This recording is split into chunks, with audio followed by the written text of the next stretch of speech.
जय महाकाल दोस्तों, मेरा नाम है दीप्ति। आपका मेरे चैनल पर बहुत बहुत स्वागत है। आज मैं आप लोगों के साथ शेयर कर रही हूँ कि कुछ ऐसे नियम जो कि खास करके सुहागन स्त्रियों को पता होना चाहिए। जो हमारे शिव शंकर भगवान हैं, भोले बाबा हैं, उनकी पूजा करने से पहले, उनका अभिषेक करने से पहले वो सारे नियम अगर आपको पता होंगे तो आपको चौगुना फल मिलेगा। और अगर सुहागन स्त्रियाँ इन सभी चीज़ों का पालन करती हैं सावन के महीने में, तो उनकी जो इच्छा है, उनकी जो मुराद है, वो बहुत जल्दी भगवान शिव तक पहुंच जाती है। एक बात और कि भगवान शिव के पास जब भी आप मंदिर में जाएं, पूरी पूजा आराधना करें, तो एक बात का विशेष ध्यान रखें कि आपको डायरेक्ट शिवलिंग पर सबसे पहले जल नहीं चढ़ा देना है। सबसे पहले जो उनकी जलाधारी होती है, जलाधारी के बाईं साइड जो होते हैं वो गणपति जी होते हैं, और दाईं साइड होते हैं कार्तिकेय जी। और पूरी जो जलाधारी होती है वो होती है पार्वती माता, और जो बीच का जहाँ से जल का प्रवाह निकल रहा है वहाँ पर उनकी पुत्री का स्थान है अशोक सुंदरी। तो ये सभी स्थानों पर पहले आप जल अभिषेक करें और फिर आप शिवलिंग पर अभिषेक करें, जल चढ़ाएं। तो जो शिव जी हैं वो बहुत जल्दी प्रसन्न होते हैं। वो चाहते हैं पहले उनके परिवार को पूजें और फिर उनको पूजें। तो ये चीज़ आपको पता होना चाहिए। पूरे शिवलिंग में ही भगवान शिव का पूरा परिवार होता है। अगर आप शिवलिंग की पूजा करती हैं तो पूरे परिवार की आप पूजा अपने आप कर लेंगी, उसमें आपको अलग से कोई भी भगवान बिठाने की ज़रूरत नहीं है। अब मैंने मिट्टी के शंकर जी बनाकर पूजा करी है, और मिट्टी के शंकर जी कैसे बनाते हैं, पार्थिव शिवलिंग कैसे बनाते हैं, वो पहले ही मैं वीडियो शेयर कर चुकी हूँ। क्या उसकी पूरी पूजा है वो बता चुकी हूँ। तो आप लोगों को ये भी मैं बता चुकी हूँ कि कब कब से कब जो सोमवार हैं वो पड़ रहे हैं। 14 जुलाई से 12 अगस्त तक सावन का महीना चलेगा। और जो हमारे सोमवार हैं वो हैं 18, 25, 1 और 8 तारीख को सोमवार पड़ रहे हैं। अगर आप 16 सोमवार के व्रत शुरू करना चाहते हैं तो इसी समय कर सकते हैं। और शिव जी की जो पूजा होती है वो भोले भंडारी होते हैं। भोले बाबा की पूजा आप जब भी करें बहुत ही मन लगाकर और बहुत ही श्रद्धा से करें, वो बहुत छोटी छोटी चीज़ों में ही प्रसन्न हो जाते हैं। और एक चीज़ और जो कि हमेशा बहुत सारे लोग 99% लोग ये गलतियाँ करते हैं कि डायरेक्ट शिवलिंग की पूजा करने के बाद भगवान शिव के सामने ही अपनी इच्छा, अपनी जो मनोकामना है वो बोल देते हैं, पर ऐसा नहीं करना है। आपको सबसे पहले नंदी के कान में बोलना है, क्योंकि नंदी के द्वारा ही भगवान शिव तक आपकी अर्जी, आपकी मनोकामना पहुंचती है बहुत जल्दी। अगर आप डायरेक्ट शिवलिंग्स के सामने शिव जी से बोलते हैं तो उतनी जल्दी असर नहीं होता है।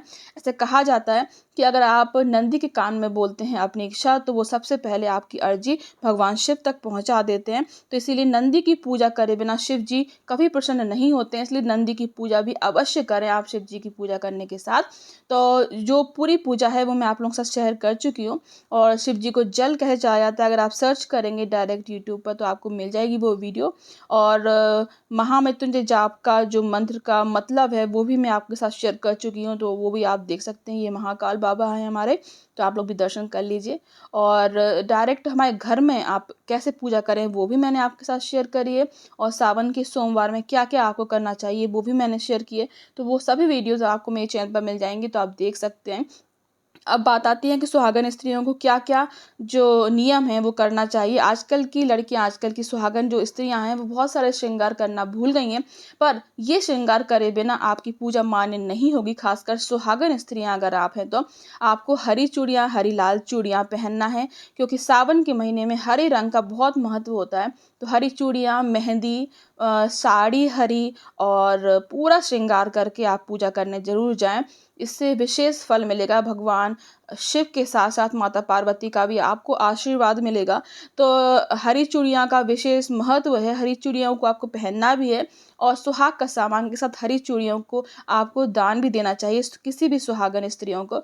तो हो सके तो हरी साड़ी, हरी चीज़ों का आप ज़्यादा से ज़्यादा यूज़ करें सावन के महीने में, और दान भी दें। दान देने का बहुत महत्व होता है सावन में, खास करके सुहागन स्त्रियों को सुहागने करने का, और सुहागन महिलाओं को सुहागन का सामान देने का बहुत ज़्यादा महत्व होता है। तो ये सभी चीज़ों का पालन आपको करना है। पूजा करने से पहले महावर लगा के आप जरूर जाएं। आप हाथों में मेहंदी लगा लें, आप पूरा श्रृंगार कर कर जाएं, सिंदूर माथे पर, मांग में जरूर भर कर जाएं। सावन के महीने में बहुत सारी जगह पर झूले भी डल जाते हैं। तो जो ऐसा कहा जाता है कि माता पार्वती सावन के महीने में झूले झूलती हैं, इसीलिए औरतें, सुहागन स्त्रियां झूले लगाती हैं और झूले झूलती हैं। आपको पूरा श्रृंगार, जैसे आप शादी के समय होता है वैसा ही करना है। बहुत सारी महिलाएँ शादी के समय तो ये सारे निंग-चार कर लेती हैं, मतलब कि बिछिया पहनना, पायल पहनना, लेकिन फिर वो ये सब चीज़ें छोड़ देती हैं, पर ऐसा नहीं करना चाहिए।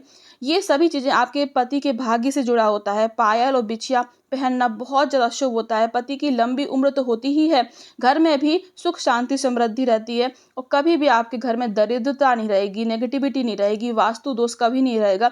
कभी भी बुरे विचार घर में नहीं आएँगे, अगर जो पत्नी है वो ये सारी चीज़ें गले में मंगलसूत्र, मेहंदी और पायल, बिछिया और माँग में टीका, बिंदी और सिंदूर लगाती है, तो वो घर पूरा पवित्र बन जाता है, मंदिर बन जाता है और वो घर की लक्ष्मी होती है। अगर वो ये सभी चीज़ें नहीं करेंगी, तो आगे की पीढ़ी भी कभी नहीं करेगी। तो इसीलिए आपको बहुत ज़रूरी है कि आपको ये सभी जो श्रृंगार हैं, 16 श्रृंगार हैं, वो करके जाएँ। 16 श्रृंगार तो नहीं कर सकते अगर, तो 5 श्रृंगार जो ज़रूरी हैं, एसेंशियल हैं, सबसे ज़्यादा माँग में सिंदूर, गले में मंगलसूत्र, पाँव में पायल और बिछिया और आपको चूड़ियाँ, ये काँच की चूड़ियाँ बहुत ज़्यादा महत्व देती हैं पूजा पाठ में।